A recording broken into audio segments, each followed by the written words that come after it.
seguramente ya lo extrañaban, para poder tener los conceptos que necesitamos obtener para formación cívica y ética. Vamos con el primero. Lo primerito que quiero que veamos tiene que ver con, déjenme veo. Tenemos que revisar el Estado mexicano, la división de poderes, la representatividad, la participación ciudadana, el municipio, la alcaldía, el desempeño de las autoridades y el derecho a saber qué hacen las instituciones y las autoridades. Eso es lo que tenemos que abordar el día de hoy. El aprendizaje esperado es que ustedes puedan argumentar su derecho a conocer el funcionamiento del Estado mexicano y buscar las bases a los principios que caracterizan a los gobiernos democráticos. Bueno, pues vamos con el primer video. Por favor, anoten en su cuaderno el Estado y sus elementos. El Estado y sus elementos. ¿Cuáles son los elementos de un Estado? El elemento y sus estados. ¿Cuáles son los elementos de un Estado? Van a anotar, los elementos de un Estado son población, territorio y gobierno. Si hay una población y un territorio, pero no hay un gobierno, no podemos hablar de Estado. Profe, ¿me podría volver a repetir, por favor? Sí, los elementos de un Estado son población, territorio y gobierno. Puedes tener gobierno y una población, pero si no tienes territorio, entonces no hay Estado. ¿Población y qué más? Perdón. Y gobierno. ¿Qué pasó, Edgar? ¿Andas dormido el día de hoy o qué onda? No, profe, es que no escucho bien porque mis vecinos están haciendo mucho ruido con su musiquita. Ah, ya, con razón. Oigan, sí es cierto, eso de repente es medio molestón. Va, entonces empiezo el video. Antes de comenzar el tema, es necesario aclarar la duda que siempre surge. Sí, el Estado mexicano se conforma de otros estados. Por eso nuestro país se llama Estados Unidos Mexicanos. Esto lo podemos encontrar en el artículo 40 de nuestra Carta Magna, que dice: es voluntad del pueblo mexicano constituirse en una república representativa, democrática, laica y federal, compuesta por estados libres y soberanos en todo lo concerniente a su régimen interior. Ah, sí es cierto, Fátima, espérame. No. Yo estoy aquí poniendo, ya están escuchando el video, ¿verdad? Maestro, se escucha, pero no se ve. Sí, no, yo ando dormido. Es culpa de Edgar, que me contagió la sordera, y entonces como él no oye, ya yo no veo. Ahí va, ahora sí. Listo. Antes de comenzar el tema, es necesario aclarar la duda que siempre surge. Sí, el Estado mexicano se conforma de otros estados. Por eso nuestro país se llama Estados Unidos Mexicanos. Esto lo podemos encontrar en el artículo 40 de nuestra Carta Magna, que dice: es voluntad del pueblo mexicano constituirse en una república representativa, democrática, laica y federal, compuesta por estados libres y soberanos en todo lo concerniente a su régimen interior y por la Ciudad de México, unidos en una federación establecida según los principios de nuestra ley fundamental, que es la misma Constitución.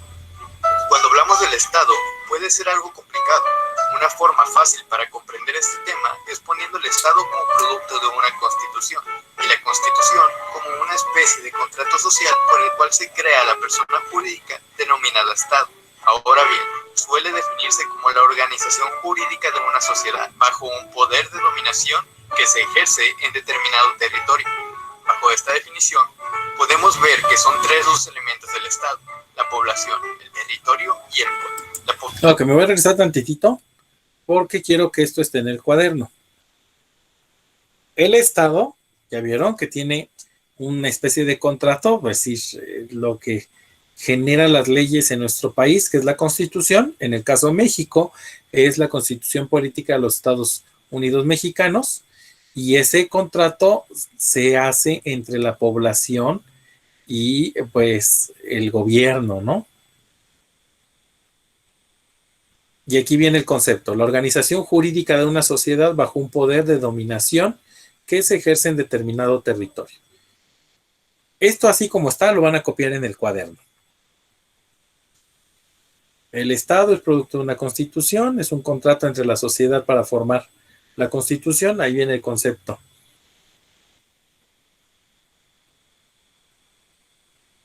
la organización jurídica de una sociedad bajo un poder de dominación que se ejerce en determinado territorio. Por favor, me van diciendo quién va concluyendo con lo que van apuntando.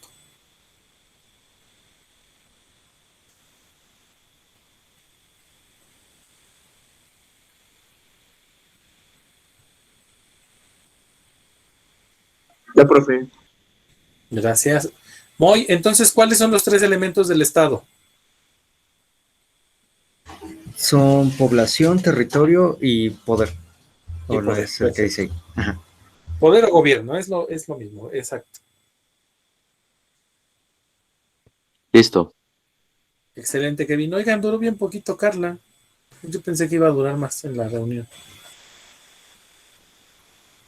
Hizo acto de presencia. Ah, por cierto, pónganme su asistencia ahorita de inicio. Les voy a tomar asistencia en 2 momentos para que, porque luego no alcanzo a ver a todos los que están y se me salen.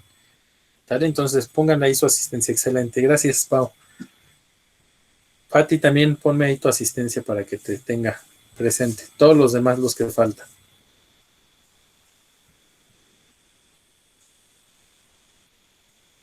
Gracias, Pedro. Eso es.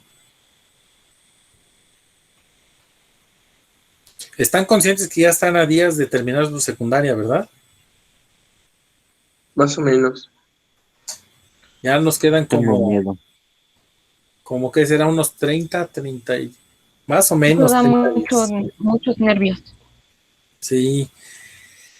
Bien, pues vamos a continuar entonces.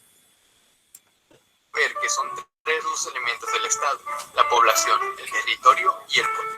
La población básicamente son las personas pertenecientes al Estado y se clasifican extranjeros residentes y nacionales, que ya podemos ver los requisitos para cada uno en los artículos 30 y 34 de nuestra Constitución. No se preocupen de poner extranjeros y nacionales en la población, nada más pongan la población, territorio y poder. Aquí no importa los que componen. Los extranjeros solamente se hayan sometido sobre la autoridad política, mientras que los nacionales desempeñan un papel doble, pues aparte de estar sometidos a la autoridad política, también participan en la formación de la voluntad general. El segundo elemento es el territorio, y este suele definirse como la porción del espacio en que el Estado puede ejercitar su poder. El territorio es un elemento necesario para que el Estado cumpla con sus fines, ya que es el límite de actuación del gobierno y el ámbito espacial de validez del orden jurídico. Ahí no tendríamos por qué explicarlo, ¿verdad? O sea, la población son los extranjeros y los nacionales, los que están en nuestro territorio. Habla de la porción de tierra, entonces eso no lo anotamos. En nuestra Constitución más que obvio. mexicana, el artículo 42 nos señala lo que comprende el territorio nacional. Y por último, el poder soberano. Toda sociedad organizada necesita de una voluntad que la dirija. Esta voluntad constituye el poder de grupo. El poder del Estado es de dominación, o también le podemos llamar coercitivo, ya que los mandatos que expiden tienen una pretensión de validez absoluta. No te preocupes, Arielito. Sé que de pronto cuando falla el internet, como que, se me fue. Ahorita que regrese Ariel, la idea es que sepa que de todos modos la reunión se graba y que pueden bajar el video completito para que no tengan problema. Pueden ser impuestos de forma violenta, inclusive contra la voluntad del obligado.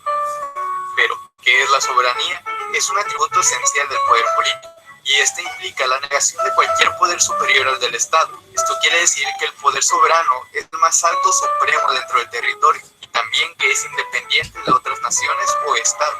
Ok, esto sí lo van a copiar tal cual. ¿Qué es la soberanía?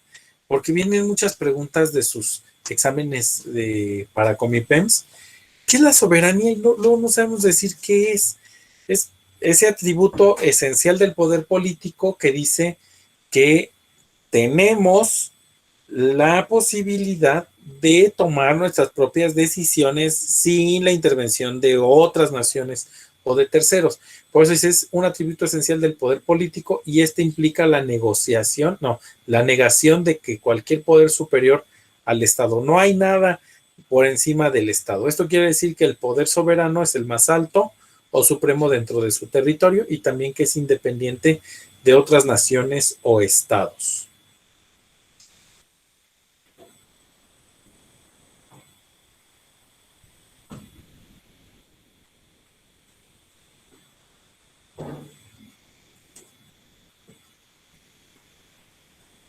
Si alguien ve cuando se una Dylan, me dice, Ariel me dice.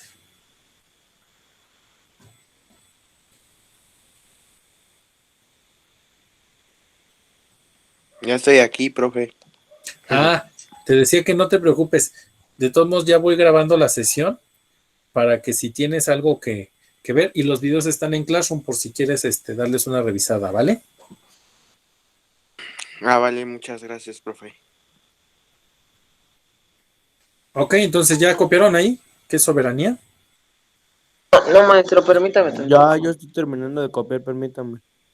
Vale.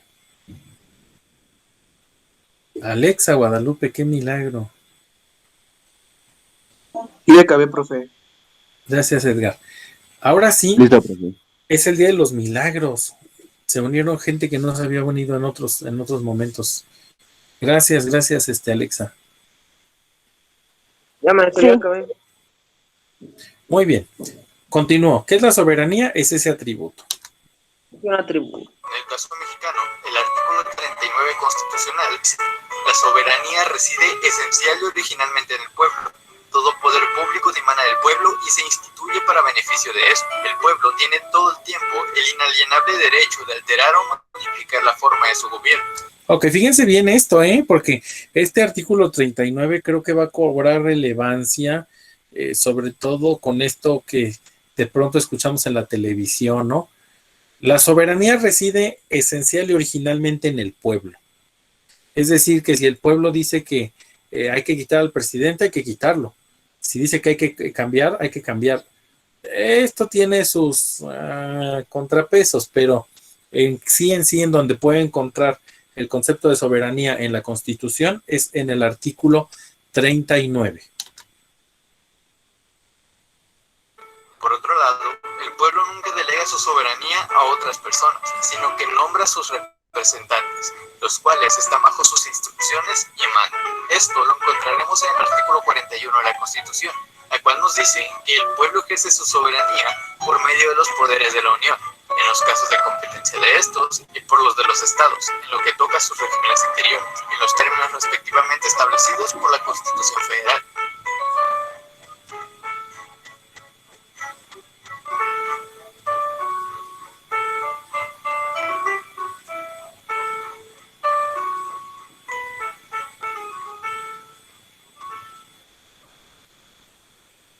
Ok, bueno, pues aquí está ya los elementos del Estado. Ya sabemos que es población, territorio y gobierno. Ahora vamos a ver cómo se dividen los poderes. En quiero que tengan especial atención porque tienen que ver cuáles son la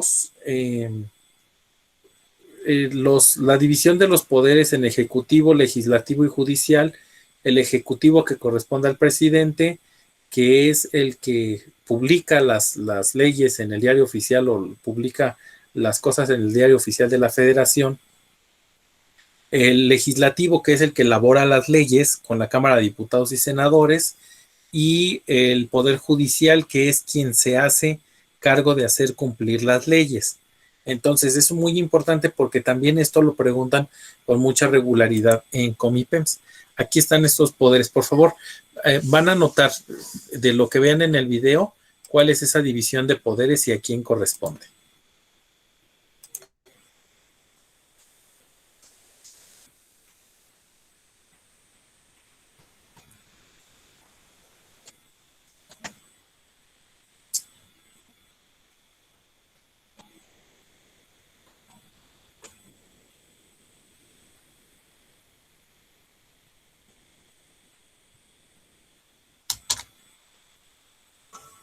Hola, bienvenidos. Hoy vamos a conocer cómo están divididos los poderes en México, cuántos son, quiénes los representan y cuál es su función. Ponte cómodo porque estás en Educa Kids, donde aprender es más fácil. ¡Comenzamos! No olvides suscribirte y activar la campanita. Nuestro país es una república federal conformada por 32 estados. Nuestro gobierno está compuesto por autoridades que se encargan de controlar y administrar cada entidad. En el artículo 49 de la Constitución dicta que el supremo poder de la Federación lo integra el poder legislativo, ejecutivo y judicial. Esta división mantiene el equilibrio del gobierno para que el poder no recaiga en una sola persona y así evitar abusos. Pero, ¿en qué consiste cada poder? ¿Quién lo representa? Comencemos a analizar. Poder ejecutivo. Consiste en hacer cumplir las leyes de la Constitución y es representada por el presidente de la República. Se encarga de ejecutar y hacer valer la ley.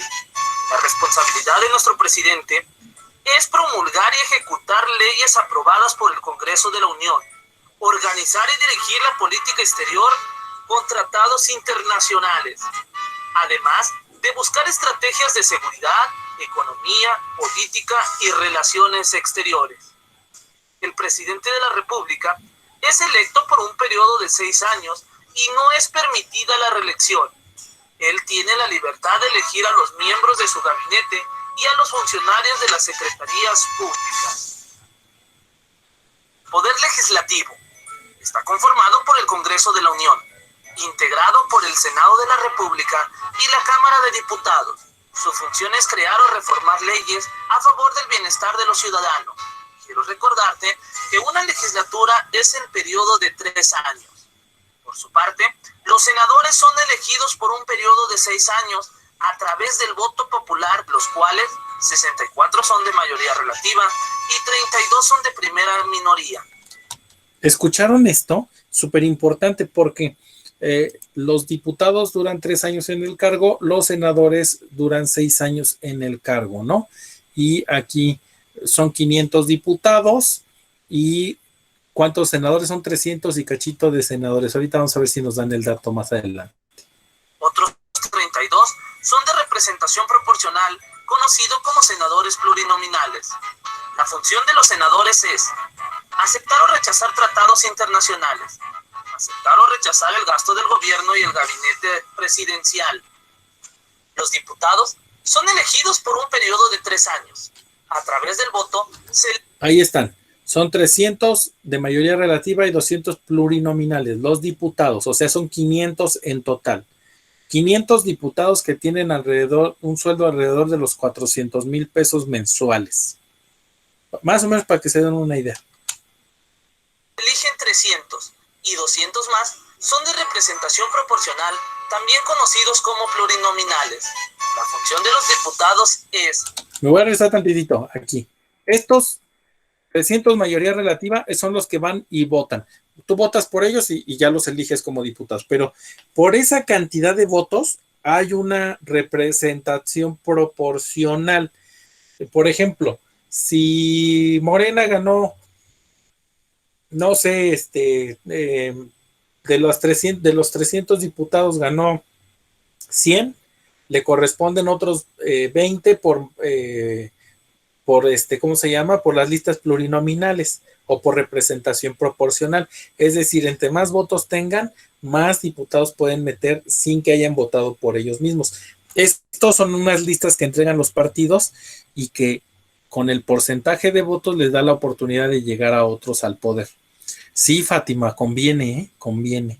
Y además un diputado no tiene que tener un grado de estudios, pero eso sí, tiene que tener como palancas políticas. Eso sí es cierto. También conocidos como plurinominales. La función de los diputados es administrar el presupuesto federal, anunciar las nuevas leyes y reformas, además de llevar a cabo varias gestiones. Oigan, a ver, díganme, ¿cómo administrar el presupuesto? ¿Los diputados administran el presupuesto? Sí, porque presentan un proyecto de los egresos que va a tener el país durante un año. Por eso hacen su, ¿cómo se llama? Su presupuesto de egresos. Ellos son los que lo presentan y eso es lo que se supone se tiene que gastar. No es lo que dice el presidente que se va a gastar, es lo que dicen en esta Cámara de Diputados, la que hace la proposición, y la Cámara de Senadores lo reafirma o lo rechaza. Si lo reafirma, entonces ahora sí pasa a el Poder Ejecutivo que lo promulga en las leyes. Quiero mencionarles que cada estado cuenta con un congreso local, llamado Cámara de Diputados Locales, encargado de formular leyes exclusivas para su propia entidad. Poder Judicial. Su principal función es resolver conflictos por el incumplimiento de la Constitución. Está compuesto por la Suprema Corte de Justicia, Tribunal Electoral y y los tribunales y juzgados de distrito.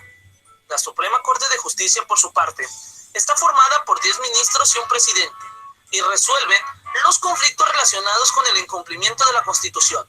Su duración de cada ministro es de 15 años, sin poder ser reelegidos. El Tribunal Electoral resuelve conflictos relacionados con las elecciones y los procesos electorales. Los tribunales y juzgados de distrito se encargan de resolver todos los conflictos en materia penal, administrativa, civil y de trabajo, protegiendo las garantías individuales. Ahora ya conoces cómo están conformados los 3 poderes de nuestro país: poder ejecutivo, legislativo y judicial. Si te gustó este video, dale like y suscríbete a nuestro canal. Y también puedes poner en los comentarios si te gustaría que tratáramos sobre algún... Un magistrado, más o menos, Fátima, debe de estar ganando un poquito más de 500,000 pesos mensuales. También los ministros de la Suprema Corte de Justicia ganan muy bien. Entonces también, pues, digo, para ser diputado no se necesita estudiar, para ser magistrado sí. La diferencia es que son 15 años los que duran en su encargo. Entonces ya sabrás tú ya para dónde quieres afiliarte. En el baile, pues obviamente no se tienen esos sueldos, ¿verdad?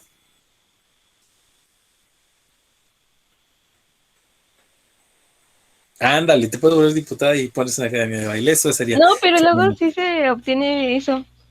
Sí, yo sé que sí, Bien, pues vamos a ver entonces ahora qué es ya de manera más concreta la soberanía popular, ¿sale? ¿Qué es la soberanía popular? Ya lo tratamos en el primer video, pero aquí quiero como tratar de cerrar ese concepto de soberanía popular y la representatividad, que es cómo lo representan los partidos políticos a través del voto.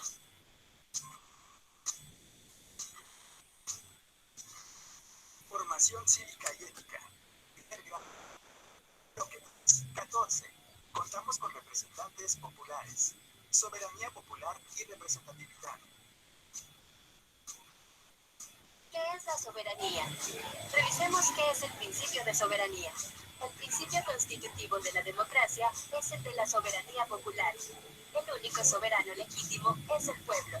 La palabra soberanía se refiere al ejercicio de la autoridad en un cierto territorio.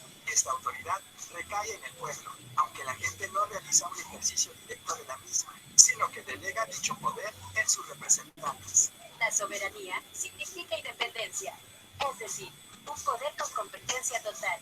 Este principio señala que la Constitución es el fundamento o la base principal del ordenamiento jurídico, por lo que no puede existir norma que esté por encima de esta. Un ejemplo sencillo que tenemos es el de las elecciones. En México se puso en práctica la soberanía popular en las elecciones celebradas el 1 de julio de 2018, a través del voto. Pero en las sociedades donde votan millones de personas, la elección de representantes y gobernantes no puede hacerse sin mediciones. Por eso la democracia moderna requiere de la formación de partidos políticos, de organizaciones voluntarias especializadas en la formación y de la postulación de candidatos a los puestos de elección popular. Las votaciones permiten elegir a representantes. A través de la representatividad, los ciudadanos autorizan a determinadas personas a legislar o a realizar otras tareas gubernamentales, constitucionalmente definidas por un periodo de tiempo. Con ello el pueblo delega en sus representantes electos la capacidad de tomar decisiones, en el entendido de que una vez transcurrido el tiempo correspondiente, podrá evaluar y, si fuera el caso, sancionar electoralmente su comportamiento político. Mediante la elección de sus representantes, el pueblo se identifica con quien considera va a dar curso a sus ideas y deseos, a través del ejercicio del derecho al voto. De esta forma, los representantes recogen esa voluntad y la transforman en acción de gobierno. Pero como se ha dicho antes, no solo para aquellos que les han votado, sino para todo el pueblo conformado por hombres y mujeres. Como te darás cuenta, es importante mantener presente que la acción del representante es controlable por el representado, para valorar si aquel ha tratado de acortar la distancia entre el ideal expresado por el pueblo y el logro conseguido por el representante en virtud del interés común. de modo que los ciudadanos pueden pedir cuentas a sus representantes mediante preguntas y rechazando las acciones que toman.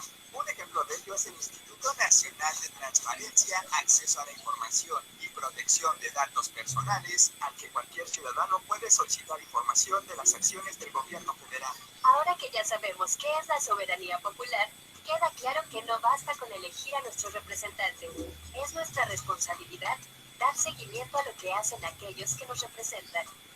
¿Y tú? ¿De qué manera das seguimiento a las acciones de los representantes en tu grupo, en tu escuela y en tu comunidad? Entonces, imagínense ustedes, por ejemplo, dice aquí, soberanía popular y representatividad, es decir, es la forma en la que nosotros le pedimos cuentas a las autoridades políticas. Se llama soberanía popular porque reside en el pueblo y porque el pueblo puede cuestionar, pero imagínense, quieren desaparecer el INAI o quieren también desaparecer el INE, que son organismos que justamente juegan un contrapeso en función de lo que hacen los gobiernos. Pero bueno, eso ya veremos cómo queda en el futuro. Y en ese sentido se requiere de mucha participación ciudadana. ¿Qué es esto de la participación ciudadana? Vamos a ver qué es la participación ciudadana. Este está rapidísimo.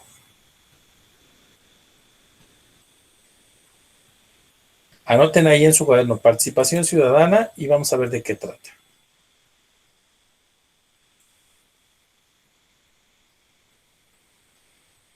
Hay palabras que solamente tienen sentido con la acción. Un buen gobierno. Un buen gobierno trabaja para buscar, promover el bienestar y la participación ciudadana, para lograr la equidad y la inclusión social, condiciones necesarias para un buen gobierno dinámico y eficiente, que defienda y proteja los derechos humanos, los valores y el Estado de Derecho. Un buen gobierno logra la convivencia y reduce los conflictos en la sociedad, permite concentrar y reducir la corrupción, asegura que los gobernantes tomen mejores decisiones. Un buen gobierno requiere de tu participación. Mi participación, la participación de todos y de todas. Pero ¿cómo se participa? A través del voto elegimos a nuestras autoridades. También tenemos derecho a participar en los intereses públicos de nuestro interés y el deber y la responsabilidad de vigilar y controlar a las autoridades electas, organizándonos como sociedad civil, usando las redes sociales y los medios de comunicación. La participación y el buen gobierno son claves para la democracia de un país. Que participemos como sociedad en las decisiones y acciones de nuestro gobierno, porque nuestra participación no termina en las elecciones. Participa para fortalecer nuestra democracia. Instituto Electoral y de Participación Ciudadana. Ok. Fíjense bien entonces, participar en la política tiene que ver con el voto. Fátima, ¿cuántos años tienes? 15. 15. En 2 años, en 3 años más vas a poder votar. Si hoy pudieras votar, ¿por quién votarías? ¿Y por qué?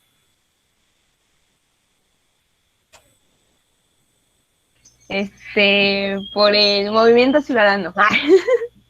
Por Movimiento Ciudadano. ¿Y por qué votarías por Movimiento Ciudadano? Porque me dieron una gorra y una playera. ¿Se dan cuenta cómo entonces tiene uno que empezar a pensar? Cuando ustedes votan por primera vez, es terrible, porque ya no saben si votar por Morena, por el PAN, por el PRD, por el PRI, por quién. Aparte, maestro, ya como que te chantajean, ¿no? Porque el Partido Verde ve que ponen en la tele que si quieren que legalicen la marihuana, voten por el verde. Exacto. Sí, hay otra candidata que les está ofreciendo algo a las mujeres. Digo, eso me enteré por ahí, no se los puedo decir en televisión abierta, pero les está ofreciendo algo codiciado para las mujeres. Sí la han escuchado, ¿verdad? Moy, ¿tú la has escuchado? ¿Sí sabes de qué hablo? No, la verdad no. ¿No? Bueno, hay una candidata que les está ofreciendo, para decirlo en horario de tele abierta, les está ofreciendo a las mujeres una operación para aumentar el busto. O sea, imagínate sus políticas. Yo supongo que habrá alguna que diga, yo sí votaría por ella para que me pague mi operación. Pero bueno, así como dice de la legalización de la marihuana y bueno, tantas cosas que escuchamos en las campañas. Pues la idea es que ustedes participen, que tengan una idea de cómo pueden participar de manera responsable y cómo pueden votar de manera responsable. Ahora vamos con el municipio. ¿Qué es el municipio? ¿Cómo está conformado el municipio? ¿Qué hay en el municipio? El municipio, ustedes saben que es una parte del gobierno, pero ¿cómo está conformado? Y esa es otra de las partes que tienen que aprender en este curso. ¿Qué es el municipio?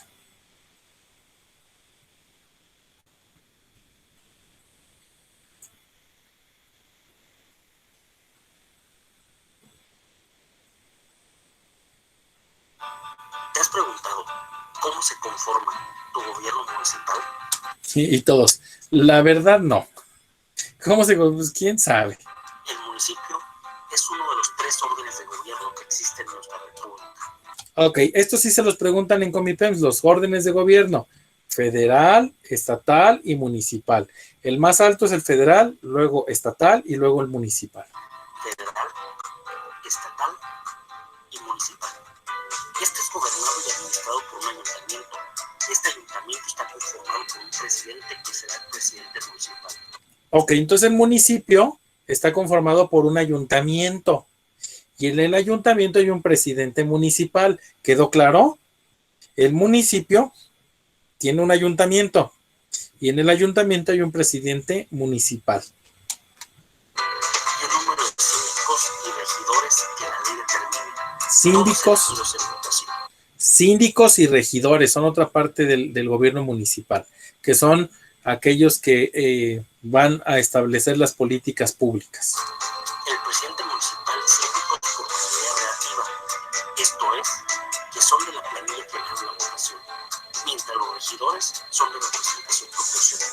Por lo tanto, se reparten entre todas las planillas según el porcentaje de votos obtenidos.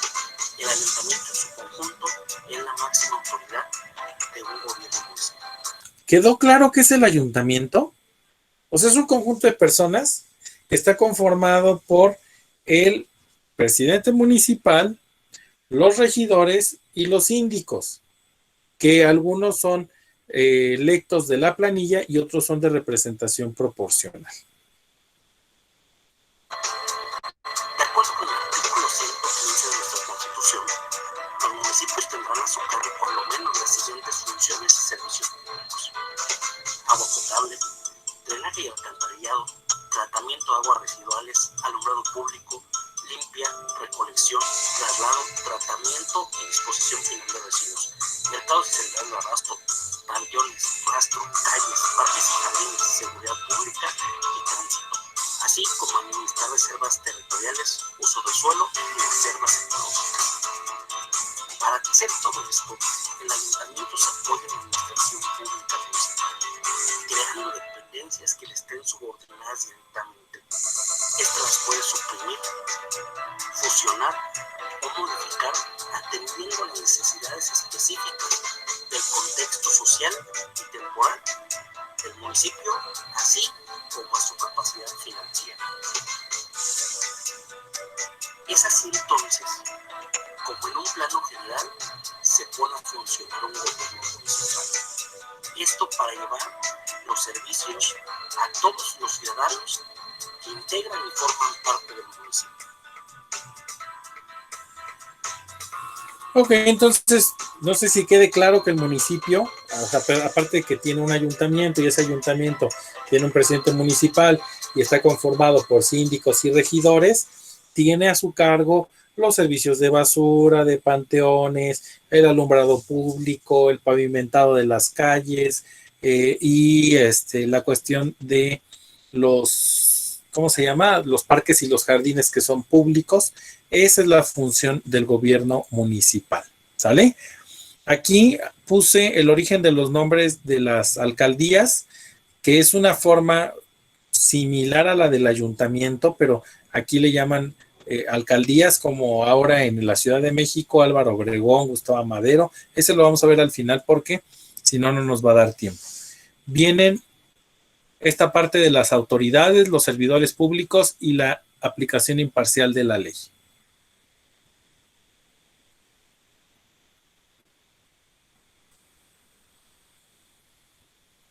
Ya se nos va a acabar la clase, no se preocupen.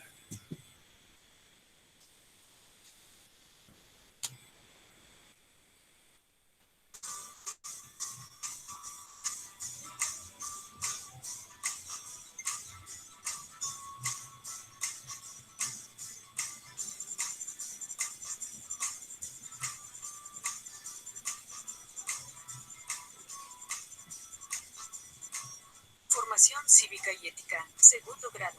Fíjense, desde segundo grado debieron haberlo visto. Las autoridades y la aplicación imparcial de las leyes. Las autoridades, los servidores públicos y la aplicación imparcial de la ley. Los servidores públicos tienen diferentes niveles de responsabilidad con la ciudadanía, según el trabajo que desempeñan. Entre ellas destacan brindar servicios o gestionar trámites. Por ejemplo, el trámite para obtener la credencial de elector es gratuito. Cuando se gestiona un pasaporte, el importe que se cobra corresponde a su vigencia, pero los trámites administrativos no tienen costo. Tampoco se pide un pago por las asesorías o la información que brindan las instituciones gubernamentales. Si algún servidor público lo solicitara, estaría incurriendo en una falta. Representar los intereses de los grupos o las personas. Por ejemplo, cuando una empresa no paga sus impuestos, nos afecta a todos. Espérenme tantitito, a ver, pregunto. ¿Un médico que trabaja en el IMSS es un servidor público? Pues sí, porque trabaja para el gobierno, ¿no? Ok. ¿Un policía municipal es un servidor público? Sí, ¿Un maestro? también. También. Fíjense bien, ¿eh? Súper importante porque en ese sentido brindamos un servicio y se supone que tendríamos que tener la atención ante los alumnos, los padres de familia, etcétera, etcétera. Porque con estos recursos se cubren servicios como salud, educación, alumbrado público, seguridad, entre otros. O cuando una fábrica no acata las normas para el cuidado del medio ambiente, viola el derecho de todos a vivir en un ambiente adecuado para el desarrollo y el bienestar, como se señala en la ley. Corresponde entonces al gobierno y sus servidores públicos llevar a cabo actividades imperativas para alcanzar el bienestar público, estableciendo las condiciones económicas, culturales, sociales y políticas necesarias para que las personas logren su desarrollo pleno. Impartir justicia y hacer valer las leyes. Por ejemplo, cuando se denuncia un delito, una irregularidad, un maltrato o un crimen, es decir, asuntos de índole penal, o bien cuando se acude a la justicia para resolver un problema vecinal, familiar, patrimonial, etc. En este caso, se habla de justicia civil. Por lo tanto, los servidores públicos están obligados a trabajar con apego a sus responsabilidades sin aprovecharse del cargo, función, labor o comisión que desempeñan. ¿Cuál es la importancia de la imparcialidad en la administración de la justicia? Miguel es un alumno de telesecundaria. Desafortunadamente, sus padres se están divorciando. Está preocupado porque el dinero que gana su madre no es suficiente para mantenerlos a su hermana y a él. Sin embargo, su madre ha ido ante un juez para que determine su situación familiar. La Ley General sobre los Derechos y Obligaciones en materia de pensión alimenticia señala que esta pensión es el derecho que tienen los hijos de padres separados a recibir los recursos económicos necesarios para adquirir ropa, calzado, servicio médico, esparcimiento, educación y útiles escolares. La cantidad que se debe dar depende del número de hijos. Se descuenta mensualmente de manera automática del pago de nómina. Este derecho se mantiene hasta cumplir los 18 años. Aunque aunque si se estudia una carrera universitaria, se podría recibir como máximo hasta los 25 años. ¿Ya vieron por qué no deben de dejar de estudiar? Si tienen una pensión, y diferente, ¿no? Por ejemplo, si es en el ámbito familiar, va a ser una demanda. Y si es en el ámbito penal, va a ser una denuncia. Vas a ir a denunciar un delito. Y si es en el ámbito familiar, va a ser una demanda. Voy a demandarle pensión alimenticia a mi expareja. Y entonces ustedes pueden recibir pensión hasta los 25 años si siguen estudiando. Claro, si siguen estudiando. A las autoridades les corresponde impartir justicia en los conflictos que surjan entre la ciudadanía con estricto apego a la ley, sin tener en cuenta aspectos como rasgos, posición social, económica o de cualquier tipo que dé ventaja o cause un beneficio particular a una persona o a un grupo en perjuicio de otra o de un colectivo. Esto significa que deben ser imparciales, pero además actuar de forma pronta, completa y gratuita. También deben evitar cualquier situación que repercuta en un ciudadano o un grupo de ellos. Por su parte, la ciudadanía tiene la responsabilidad de aceptar y respetar a las instituciones públicas, sus decisiones y las resoluciones que emiten. Cuando esto ocurre, se alcanza el bienestar común, la paz social, la seguridad y la dignidad humana y se facilita la convivencia diaria. Para poder pedir justicia, debes conocer tus derechos. Las leyes te protegen y brindan seguridad a tu familia. Muy bien, pues se darán cuenta ustedes que esas son las autoridades, los servidores públicos y la aplicación imparcial de la ley. Bien, y como último temita teníamos el acceso a la información y a la transparencia, pero eso lo vimos en otro videíto. Entonces lo voy a poner rapidito nada más para que lo puedan ustedes recordar. Es el acceso a la información y a la transparencia. Acuérdense que tenemos un Instituto Nacional de Acceso a la Información y a la Transparencia. Este lo explica con mucho detenimiento muy bien.